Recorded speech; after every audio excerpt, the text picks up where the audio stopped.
पिछली क्लास में हम लोगों ने पाठ 2 मैथिली शरण गुप्त पूरा कर लिया।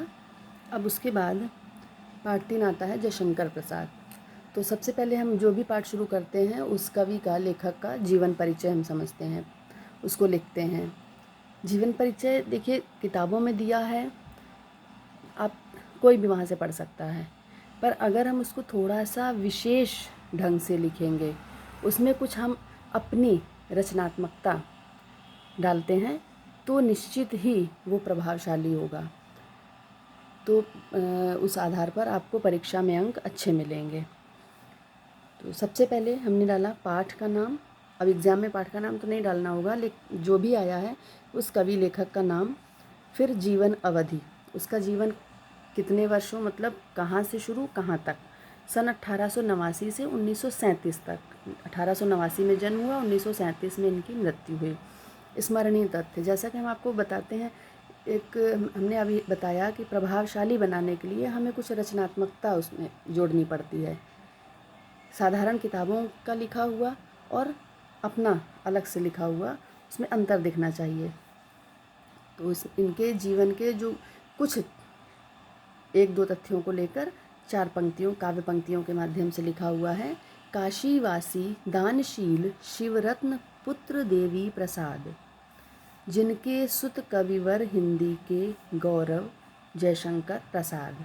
काशीवासी थे ये, दानशील, इनका जो परिवार था, इनके पूर्वज दानशीलता में प्रसिद्ध थे। काशी के बहुत ही प्रसिद्ध धनाढ्य परिवार में इनका जन्म हुआ था।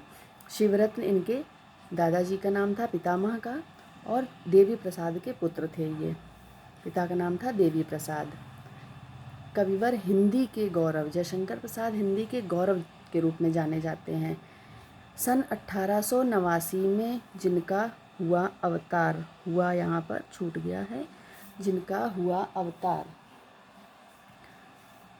छायावादी युग के सृष्टा, उच्च कोटि के नाटककार। यहाँ अवतार शब्द थोड़ा सा अटपटा आपको भले लगे, पर ये एक राइमिंग करने के लिए, जो लय देने के लिए पंक्तियों को इसलिए लिखा है। अवतार मनुष्य का नहीं, अवतार का मतलब यहाँ पर जन्म है केवल।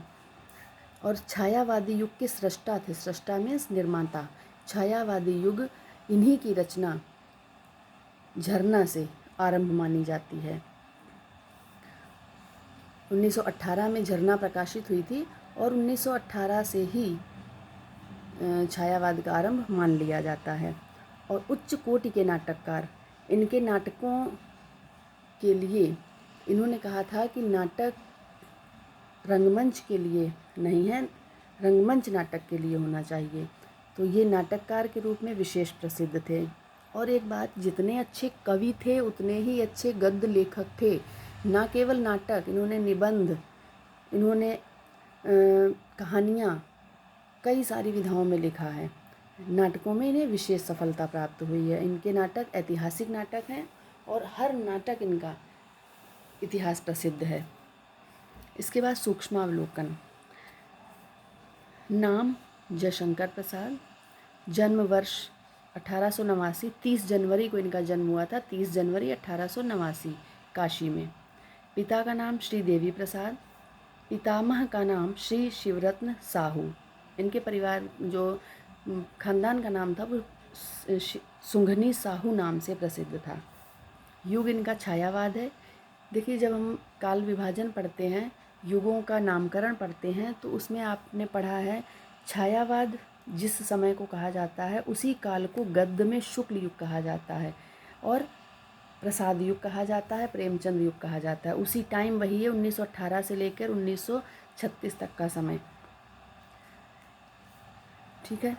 शिक्षा आर्थिक अभाव में अधिक नहीं। 7वीं क्लास में पढ़ रहे थे तभी बहुत ज़्यादा आर्थिक परेशानियाँ आई। पहले पिता की मृत्यु हुई, माता की मृत्यु हुई, फिर बाद में विवाह हुआ, पत्नी की मृत्यु हो गई, दूसरा विवाह हुआ, दूसरी पत्नी की मृत्यु हो गई।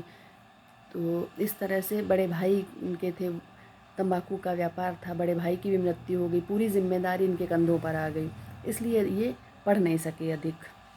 पुरस्कार, इनकी रचना कामायनी जो बहुत प्रसिद्ध है, कामायनी के लिए इन्हें मंगला प्रसाद पारितोषिक मिला। प्रमुख रचनाएं, 2-3 यहाँ पर दी हैं, बहुत सारी हैं। कामायनी, लहर, ध्रुव स्वामिनी। ध्रुव स्वामिनी नाटक है, कामायनी और लहर इनके काव्य रचनाएं हैं। भाव पक्ष, इनकी रचनाओं में क्या मिलता है? दार्शनिकता।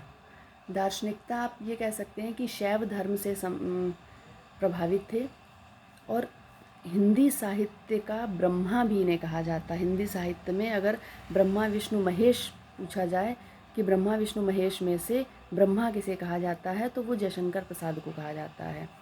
संस्कृति प्रेम, इनके नाटकों को ध्यान से पढ़िए, उसमें भारतीय संस्कृति के प्रति अथाह प्रेम इनके नाटकों में मिलेगा।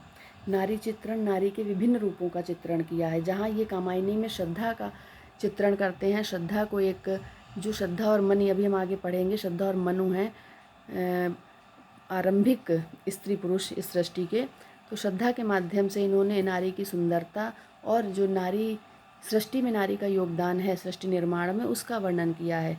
और ध्रुव स्वामिनी में आधुनिक नारी का इन्होंने वर्णन किया है। तो नारी के विभिन्न रूपों का चित्रण किया है।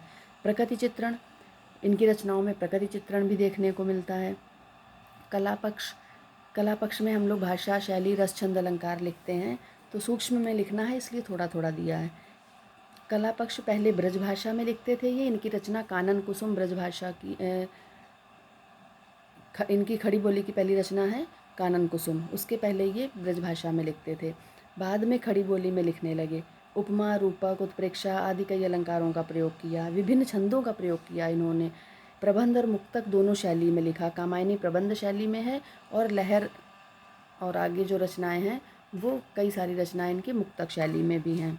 मृत्यु 14 नवंबर 1937 में हुई है।